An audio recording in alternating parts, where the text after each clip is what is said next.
Bapa, kami bersyukur, kami bersuka di dalam hadirat-Mu. Saatnya kami membaca dan merenungkan firman, berbicaralah, kami siap mendengarnya. Di dalam nama Yesus kami berdoa, haleluya, katakan amin. Puji Tuhan, haleluya, silakan duduk semuanya, shalom. Kita jumpa lagi, dan ini pertama kali bukan cuma masuk ke ruang ini untuk ibadah pertama kali, tapi masuk kompleks ini pun baru pertama kali. Puji Tuhan, haleluya. Saya akan berbicara tentang arti sebuah penundaan. Bapak Ibu yang diberkati oleh Tuhan, dalam hidup saudara dan saya, seringkali yang kita cita-citakan tidak pernah terjadi seperti itu. Fakta akan selalu berbeda bahkan dari apa yang kita doakan bahkan. Tetapi yang pasti kita mesti pastikan dalam hidup saudara dan saya, apapun yang terjadi dalam hidup kita masing-masing, tidak akan pernah keluar dari rancangan Tuhan atas hidup saudara dan saya. Yang setuju katakan amin. Saya punya satu kalimat sebelum saya masuk dalam membaca renungan firman, membaca ayatnya. Penundaan dari Tuhan tidak akan bermakna dan menghasilkan sesuatu yang baik, kecuali dapat diresponi dengan baik dan apalagi dinanti dengan tekun oleh orang percaya. Penundaan. Bagi kita mungkin berpikir di saat terjadi penundaan kayaknya Tuhan gak setuju. Belum tentu. Kita mungkin berpikir kayaknya Tuhan gak dengar doa saya. Juga bukan. Kayaknya Tuhan gak mau jawab. Juga bukan. Bisa saja belum waktunya. Mari kita baca firman Tuhan dari Injil Yohanes pasal yang ke-11 ayat 1 sampai ayat yang ke-6. Cerita dalam Injil Yohanes 11 ini adalah Tuhan Yesus menyembuhkan Lazarus. Dalam ayat yang pertama bahwa Lazarus sakit. Dia punya saudara perempuan bernama Marta dan Maria. Ayat 2 memberitahukan kita bahwa Maria adalah wanita yang pernah mengurapi Yesus dengan minyak. Ayat yang ketiga beritahu saudara dan saya bahwa tentang sakitnya Lazarus ini diinformasikan kepada Tuhan Yesus. Dengan kalimat apa? Tuhan, dia yang engkau kasihi sakit. Dan saya akan baca ayat 4, 5, dan 6. Ketika Yesus mendengar kabar itu, ia berkata, penyakit itu tidak akan membawa kematian, tetapi akan menyatakan kemuliaan Allah. Sebab oleh penyakit itu anak Allah akan dimuliakan. Yesus memang mengasihi Marta dan kakaknya dan Lazarus. Namun setelah didengarnya bahwa Lazarus sakit, ia sengaja tinggal 2 hari lagi. Perhatikan kata ini. Ia sengaja tinggal 2 hari lagi di tempat di mana ia berada.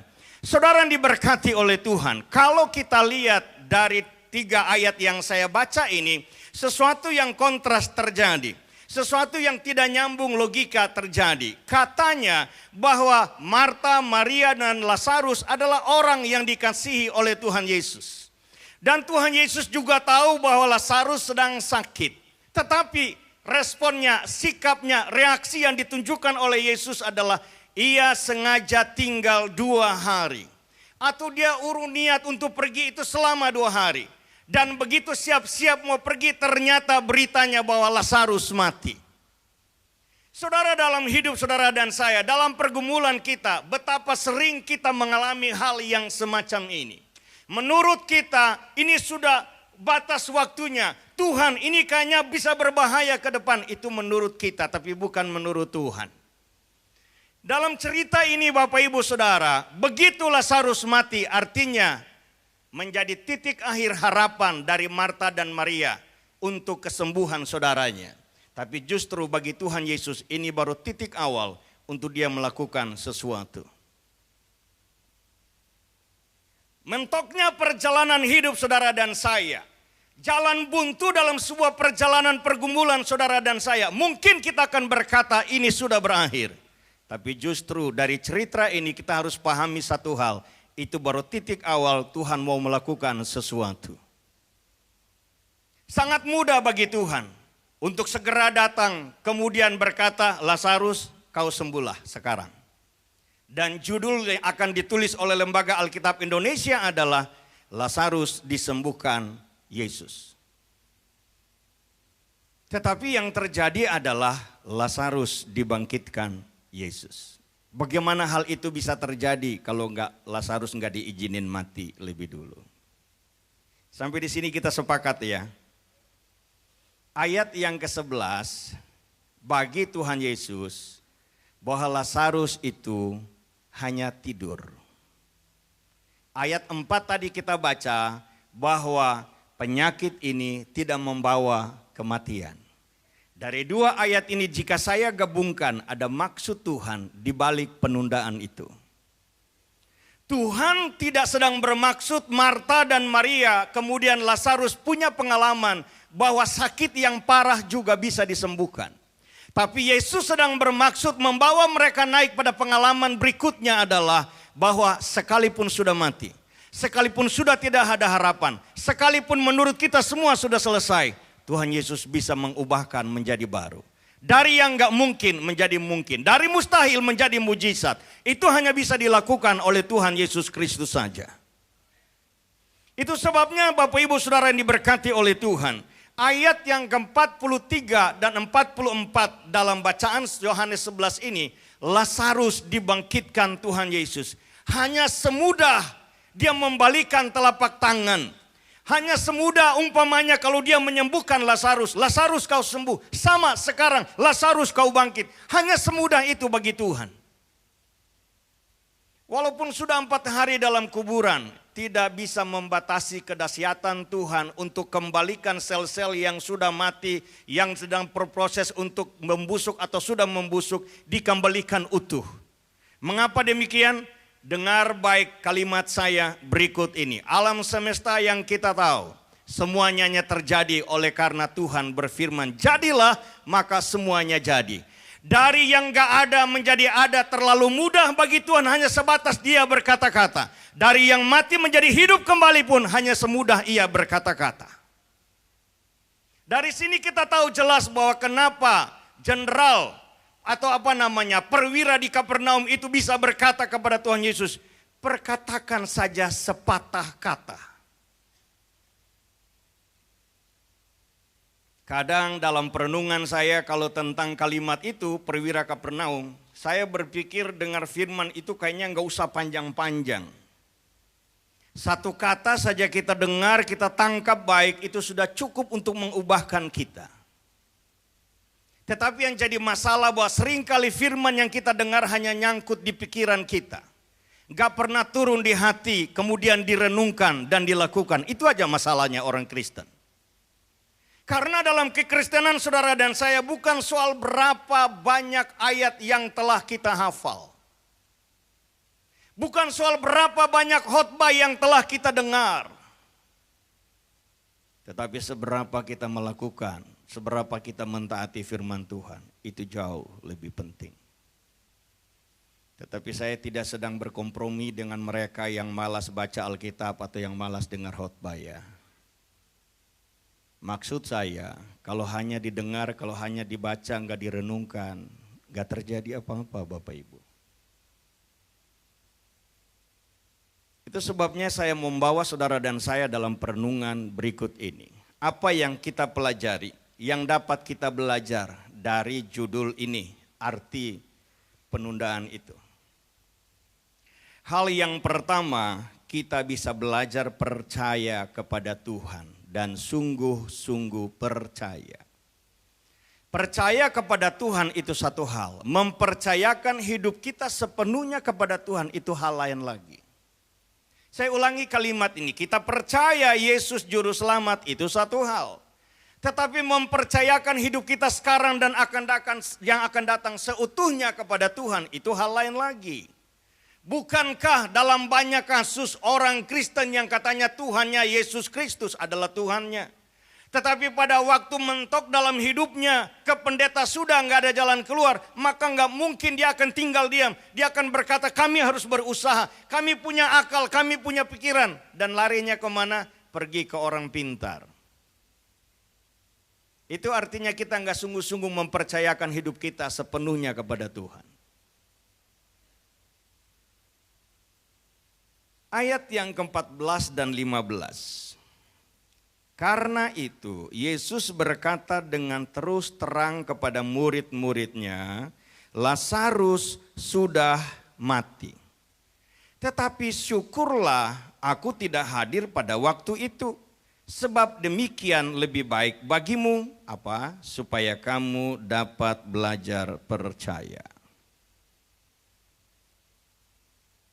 Kesulitan datang supaya kita bisa belajar percaya. Jalan buntu yang diizinkan Tuhan supaya kita bisa belajar percaya. Kalau saya tanya ini semua punya jawaban yang sama, bahwa Yesus adalah Immanuel dan kita percaya itu. Di dalam Yesus kita melihat Allah pencipta semesta ini dengan firman-Nya yang sekarang wujud manusia Yesus. Kita percaya bahwa Dia menyertai kita. Kalau itu benar kita percaya, seharusnya di jalan buntu sekalipun kita percaya ada Tuhan bersama kita di situ. Dan Daud bilang apa dalam konteks ini? Bersama dengan Tuhan kita dapat melakukan perbuatan yang gagah perkasa. Jadi artinya apa? Kemustahilan yang ada di depan kita adalah kesempatan untuk kita bisa melihat bagaimana Tuhan menyatakan kemuliaannya. Bagaimana Tuhan menyatakan kedahsyatannya dan seterusnya. Itu yang harus kita perhatikan dalam hidup ini. Jadi poin satu yang harus kita belajar adalah belajar percaya kepada Tuhan. Dan kita selanjutnya mempercayakan hidup kita sepenuhnya kepada Tuhan. Dalam konteks ini, dalam pergumulan Marta dan Maria, Tuhan Yesus tidak sedang mau menunjukkan kepada mereka bahwa aku adalah penyembuhmu. Tetapi Tuhan Yesus mau menunjukkan bahwa aku adalah pemberi hidup itu.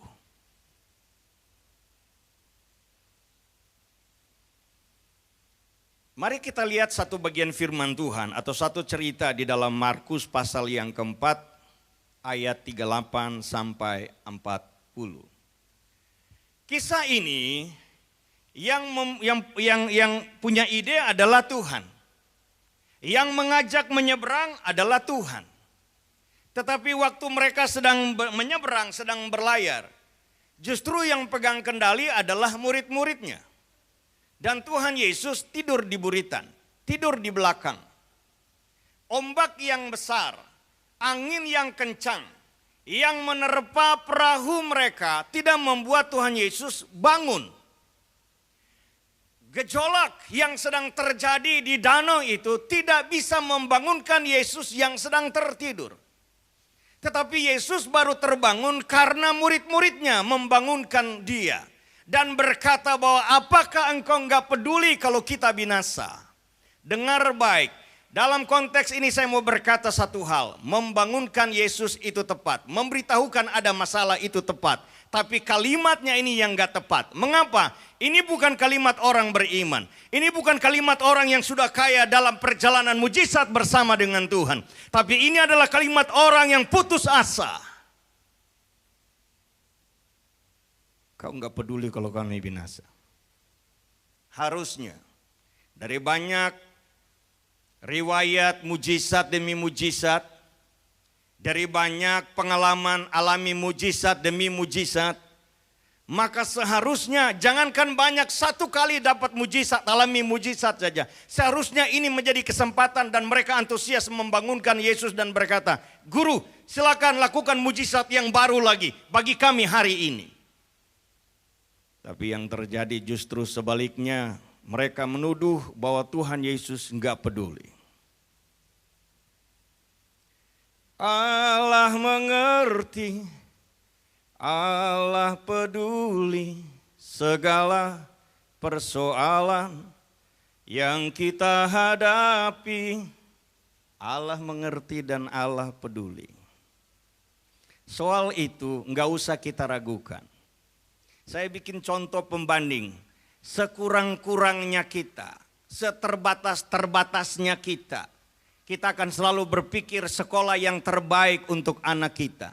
Dalam kondisi semua serba tertutup, kita akan berusaha supaya sekolah harus tetap jalan, uang sekolah harus tetap terbayar, susu anak-anak harus tetap ada dan seterusnya.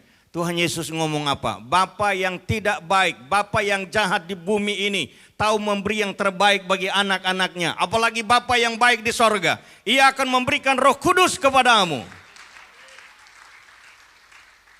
Mari kita rubah cara kita berpikir dan cara kita melihat Tuhan dari posisi yang seharusnya, dari pandangan yang seharusnya ada dalam diri anak-anak Tuhan. Bagaimana perjalanan kita bisa menjadi berkat bagi orang yang gak percaya Tuhan. Kalau kita sendiri yang berjalan bersama dengan Tuhan saja penuh dengan keraguan, penuh dengan sungutan, penuh dengan tanda tanya yang besar. Setiap kita punya pengalaman mujizat bersama Tuhan. Pelihara itu dan berkata bahwa Ia akan melakukan mujizat lebih besar lagi dalam hidup kita. Masalah kecil, mendapat peluang ditolong Tuhan sekecil masalah itu. Dan masalah besar, kita punya peluang mendapat pertolongan Tuhan sebesar masalah itu. Jadi saudara mau pilih mana? Katakan suka-sukamu Tuhan.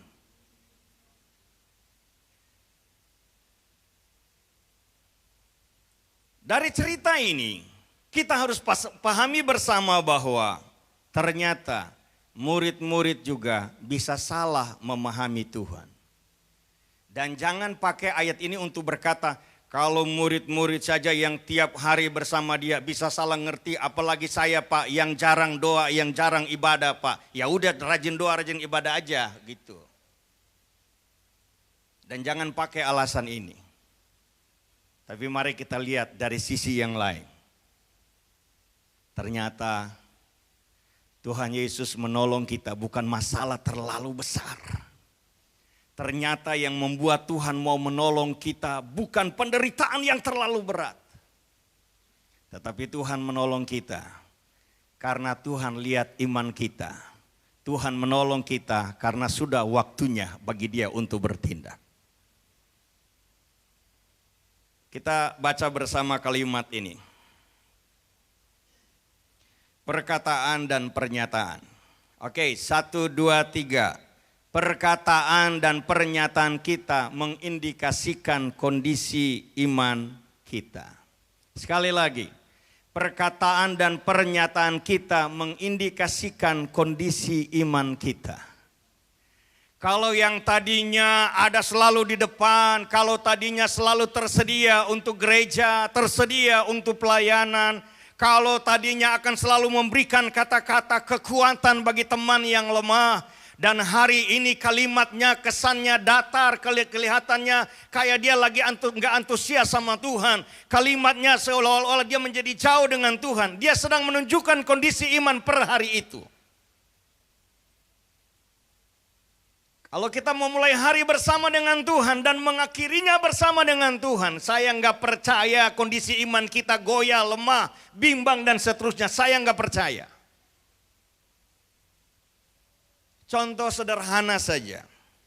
Ada anak muda di gereja ini beberapa tahun lalu udah bukan beberapa tahun, udah 22 atau 23 tahun lalu. Dia datang ketemu saya di kantor gereja. Dia bawa rokok. Dan saya bilang gini, Nan, kamu merokok? Enggak Kak, lah ini kamu bawa rokok. Enggak, tadi saya naik bus. Saya mau beritahu saudara, kita boleh tidak merokok. Tapi jika kita ada di antara orang yang merokok, maka kita pasti bau rokok. Kalau tiap pagi saudara dengan tekun berlutut, Tuhan Engkau baik, Tuhan Engkau dahsyat, Engkau hebat Tuhan, terpujilah namamu. Saya nggak yakin setelah amin sepanjang hari saudara tuh mikir, apa iya ya Tuhan tuh hebat. Saya nggak percaya itu.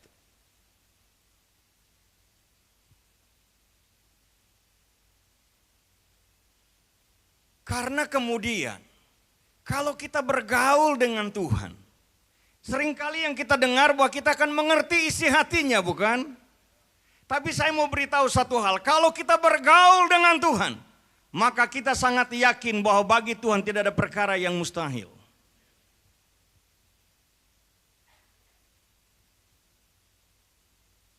Hanya sesimpel itu.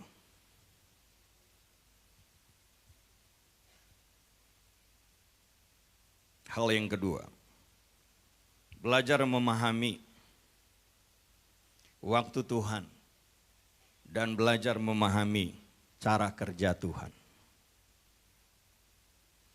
Dalam Injil Yohanes pasal 11 ayat yang ke-6 tadi, Tuhan Yesus tahu, dia dengar informasinya jelas, dan orang-orang yang membutuhkan pertolongannya adalah orang-orang yang menjadi objek kasihnya.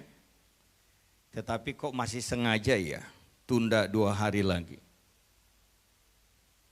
Orang yang datang memberitahukan bahwa Lazarus sakit, itu perlu waktu datang ketemu Tuhan Yesus. Dan setelah sampai, Tuhan masih sengaja tunda 2 hari. Dan orang ini kembali ke sana lagi, perlu waktu juga. Dan kemudian ternyata Lazarus sudah mati. Kembali lagi memberitahukan pada Tuhan Yesus. Dan Tuhan Yesus datang ke sana. Ternyata Lazarus sudah dikubur 4 hari. Orang Yahudi sama seperti kita di Indonesia orang Muslim. Mati pagi, mati subuh, hari itu siang, sore, telat malam udah mesti kubur. Mati sore, sedapat mungkin kalau kuburnya sudah tersedia, liang kuburnya, malam, tengah malam dikubur. Jadi bisa kita artikan bahwa Lazarus sudah 4 hari mati. Berarti Tuhan Yesus sudah terlambat 4 hari.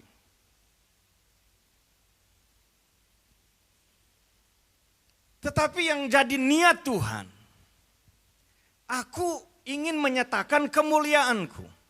Ini yang jadi masalah. Seringkali kita dengan Tuhan terkesannya tarik-menarik. Karena maunya kita A, tapi maunya Tuhan B. Menurut kita yang hebat itu kalau sudah sekarat ini, Tuhan Yesus datang dan menyembuhkan.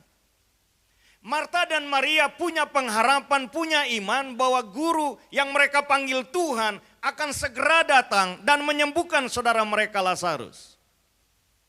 Tetapi yang terjadi faktanya adalah ditunda untuk datang dan waktu datang sudah 4 hari dalam kubur. Cara kerja Tuhan dan waktu Tuhan nggak bisa kita ukur dengan pengalaman kita kemarin. Nggak bisa kita lihat dengan fakta saudara kita, teman kita ditolong Tuhan dengan cara begini. Karena setiap kita, Tuhan mau memperkayakan pengalaman mujizat saudara dan saya dengan yang lain, berbeda-beda. Itu sebabnya satu yang nggak boleh tidak adalah harapan kita kepada Tuhan, percaya kita kepada Tuhan, iman kita kepada Tuhan. Itu yang nggak boleh berubah, yang nggak boleh goyah.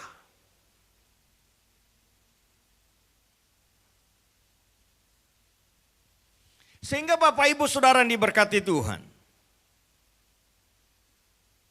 saya perlu baca sekali lagi ayat yang keempat. Penyakit itu tidak akan membawa kematian, faktanya mati. Saya ulangi, Tuhan Yesus bilang gak akan mati, faktanya mati. Tetapi begitu ayat 11 ternyata Tuhan Yesus dengar bahwa Lazarus mati, dia bilang Lazarus tidur. Berarti di mata Tuhan, Lazarus tidur sama Lazarus mati sama.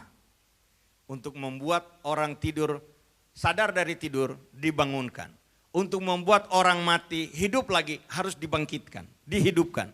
Bagi Tuhan itu sama, sama mudahnya, sama artinya. Dan ngomong-ngomong soal orang tidur dibangunin, anak kecil bisa bangunkan orang besar. Betul ya? Saya ulangi, anak kecil bisa bangunkan orang besar.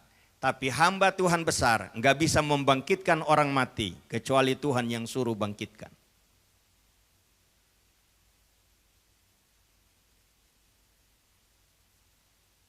Bagi Tuhan Yesus, membangunkan Lazarus dari tidur atau bangkitkan dari mati, itu sama aja, sama mudahnya.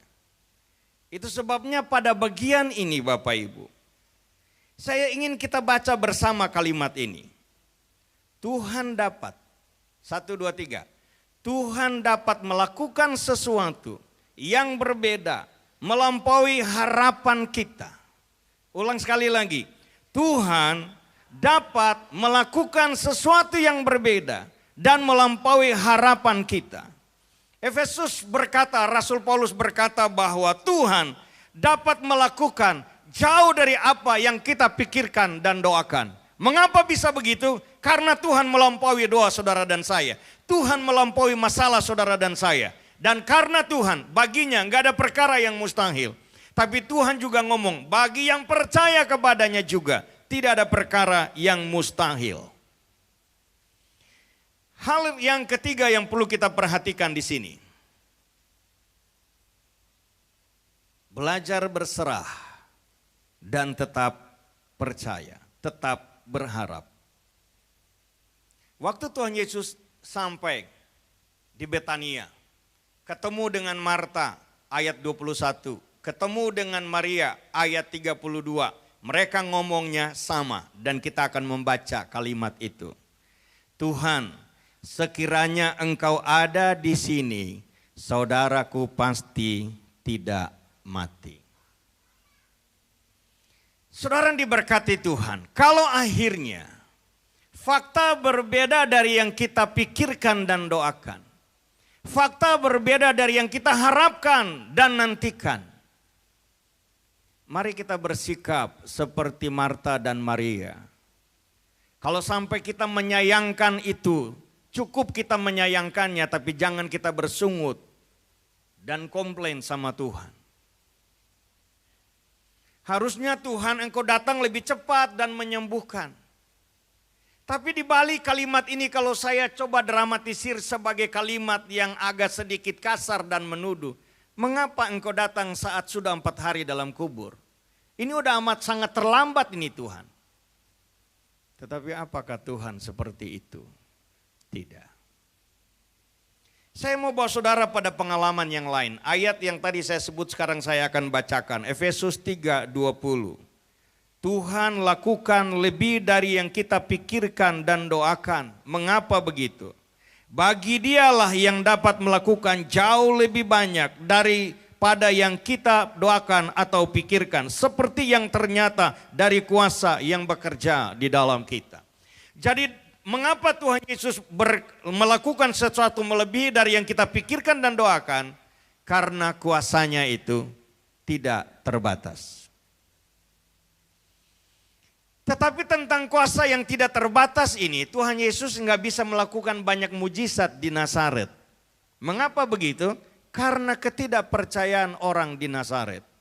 Berarti ada 2 hal yang harus nyambung. Satu sisi Tuhan mau tolong kita. Dan yang kedua kita mau ditolong Tuhan. Satu sisi Tuhan mau bertindak atas persoalan kita. Tapi sisi lain yang gak boleh tidak. Percaya kita kepada Tuhan, gak boleh ragu. Untuk hal itu saya mau bawa saudara dalam satu gambaran pembandingnya adalah di dalam Kejadian pasal yang ke-12 ayat 1 sampai ayat yang ke-4. Saya cerita sebagai berikut bahwa di kota itu, di Ur-Kasdim itu, ada satu keluarga muda, keluarga sejahtera, keluarga bahagia. Secara materi mereka nggak ada kurangnya. Kecuali sampai firman yang mereka dengar itu, mereka belum mempunyai anak. Itu aja. Dan tiba-tiba firman Tuhan datang kepada keluarga ini, kepada pemuda ini, yang notabene bukan keluarga yang percaya Tuhan. Dan Tuhan berkata, Abraham, kamu keluar dari sini. Aku akan tunjukkan kepadamu satu negeri, satu tempat, satu daerah untuk kamu tinggal di sana. Aku hendak membuat engkau menjadi bangsa yang besar. Aku akan membuat namamu menjadi masyhur. Dan kemudian siapa yang berkatimu, aku berkati dia. Siapa yang mengutukmu, aku akan mengutuk dia. Ayat 4 bilang apa? Waktu Abraham mendengar itu, ia segera melakukannya. Dalam hidup saudara dan saya, dalam hal dengar firman kita jelas mendengarnya. Dalam hal dengar khotbah kita jelas mendengarnya. Dalam hal baca ayat kita jelas membacanya. Tapi yang tidak jelas adalah tindakan kita. Abraham melakukan seperti yang dia dengar. Dia nggak berpikir dengan kekayaan dia yang banyak ini. Dia juga nggak berpikir dengan hari esok yang dijanjikan itu benar atau tidak oleh suara itu yang menyampaikannya. Benar apa kagak? Belum ada bukti, belum ada rekam jejaknya. Tetapi ayat itu berkata, Abraham melakukan seperti yang ia dengar. Saya ingin kita lihat satu bagian lagi. Nanti Bapak Ibu baca ayat-ayat ini di rumah ya. Di dalam Roma pasal yang keempat ayat 18 sampai ayat yang ke-21. Tubuh fisik Abraham telah menjadi sangat lemah. Tetapi imannya kepada Tuhan gak goyah. Ia percaya Tuhan yang berjanji, ia percaya Tuhan yang berfirman bahwa ia akan punya anak dari Sarah, itu akan pasti tergenapi. Sementara fakta hidupnya adalah enggak mungkin. Sudah sangat lemah. Dalam hal ini, dalam hal pembuahan, tidak ada kesuburan lagi. Begitu juga Sarah yang sudah mati pucuk. Saudara perhatikan ya, saya mau ngomong sesuatu. Tuhan sedang janjikan bagi Abraham dan Sarah ini, bukan sekedar mereka punya anak. Bukan sekedar ada Ismail. Saya ulangi kalimat ini, Tuhan sedang berjanji, Tuhan sedang membuat satu program, satu rencana bahwa mereka punya anak-anak mujizat. Mereka punya anak yang secara fisik, secara jasmani, secara kesehatan, secara kedokteran sudah sebetulnya enggak mungkin. Tapi kemudian bagi Tuhan enggak ada yang mustahil. Ini yang sedang Tuhan mau tunjukkan lewat lahirnya nanti si Ishak.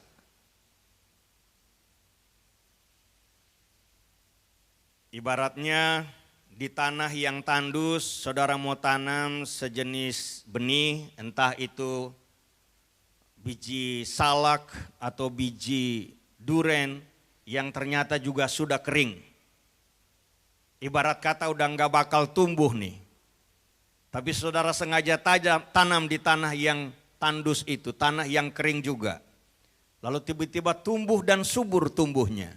Itu yang Tuhan buat kepada Sarah yang masih muda mandul. Sekarang sudah mati pucuk. Tetapi kemudian Tuhan bisa mengubahkannya. Saudara tahu kenapa begitu? Karena bagi Tuhan tidak ada perkara yang mustahil. Yang terpenting di sini adalah iman kita. Saya ulangi, iman kita. Iman kita untuk bertindak, iman kita untuk bertahan, iman kita untuk tetap percaya, iman kita yang tetap berserah kepada Tuhan. Bahwa waktu Tuhan akan tiba dan semua akan indah pada waktunya.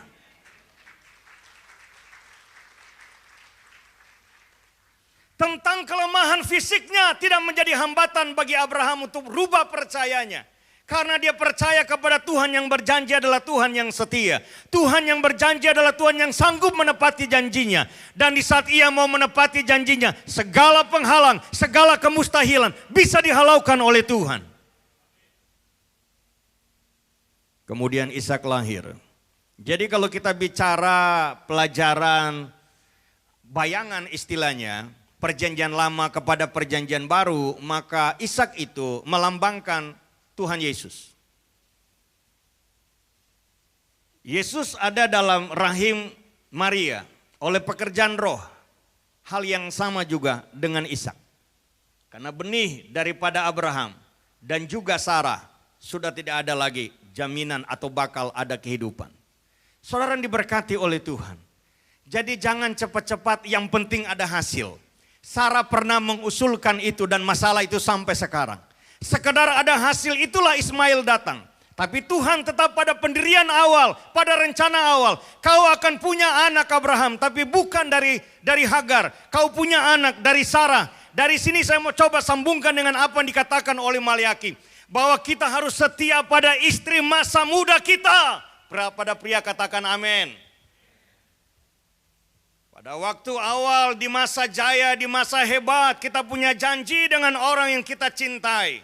Sampai sudah tua pun Tuhan tetap memperhatikan itu.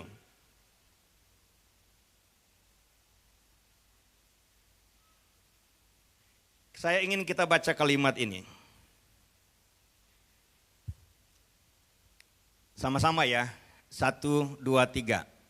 Tuhan tidak terlalu cepat dan tidak terlalu terlambat untuk menolong kita. Kenapa? Karena Tuhan selalu bertindak sesuai dengan rencana dan waktunya. Saya akhiri dengan ayat ini. Habakuk pasal yang ketiga, ayat 17-18. Sekalipun pohon ara tidak berbunga, pohon anggur tidak berbuah, hasil pohon zaitun mengecewakan, sekalipun ladang-ladang tidak menghasilkan bahan makanan, kambing domba terhalau dari kurungan, dan tidak ada lembu sapi dalam kandang. Saudara punya pengalaman ini per hari ini? Kayaknya belum nyampe ya. Atau sudah pernah dilewati? Dengar baik apa yang dikatakan oleh Habakuk. Walaupun semuanya tidak bisa diharapkan lagi, semuanya gagal, semuanya buntu, semuanya nggak ada harapan dan sebetul apa yang saudara mau sebutkan saja. Tapi yang berbeda di sini yang harus kita perhatikan adalah responnya. Namun aku akan bersorak-sorak di dalam Tuhan, beria-ria di dalam Allah yang menyelamatkan aku. Itu sudah cukup. Bagi Tuhan itu sudah cukup. Selanjutnya Tuhan bisa merubah kekeringan menjadi hijau. Yang tandus bisa menjadi subur. Kenapa begitu? Allah pencipta semesta, segala sesuatu ada di dalam kendalinya. Itu sebabnya saya ingin baca kesimpulan ini. Masalah kita bukanlah masalah bagi Tuhan. Sama-sama baca kali ya. 1, 2, 3. Masalah kita bukan masalah bagi Tuhan. Karena masalahnya adalah diri kita, hati kita, dan iman kita.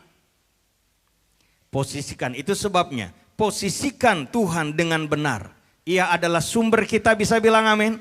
Ia adalah Bapa kita, Bapa yang membuat kebaikan dan kebajikan bagi kita. Bapa yang setia bersama-sama dengan kita, yang tidak akan pernah meninggalkan kita. Itu sebabnya kita harus posisikan diri kita sebagai anak dan sungguh-sungguh percaya dan bergantung kepadanya. Maka kita akan melihat yang gak mungkin menjadi pasti. Tuhan Yesus memberkati kita semua. Haleluya! Saya ajak semua berdiri. Kita angkat tangan kanan kita.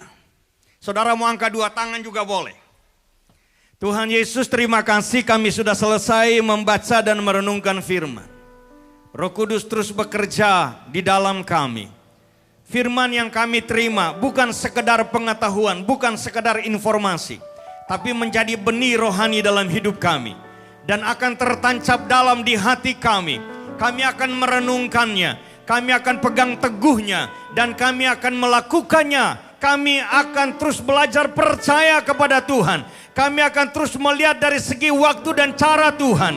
Dan kami akan terus berharap bersandar kepada Tuhan. Karena sungguh rencanamu bagi kami adalah hari esok yang penuh dengan harapan. Terima kasih banyak Tuhan, diberkatilah setiap tangan-tangan yang terangkat. Para suami, para istri, orang tua, anak muda, anak-anak. Biarlah kami semua menjadi orang yang takut akan Tuhan. Dan keluarga kami, keluarga menjadi berkat bagi banyak orang. Dalam nama Yesus kami berdoa, haleluya. Yang percaya katakan, amin.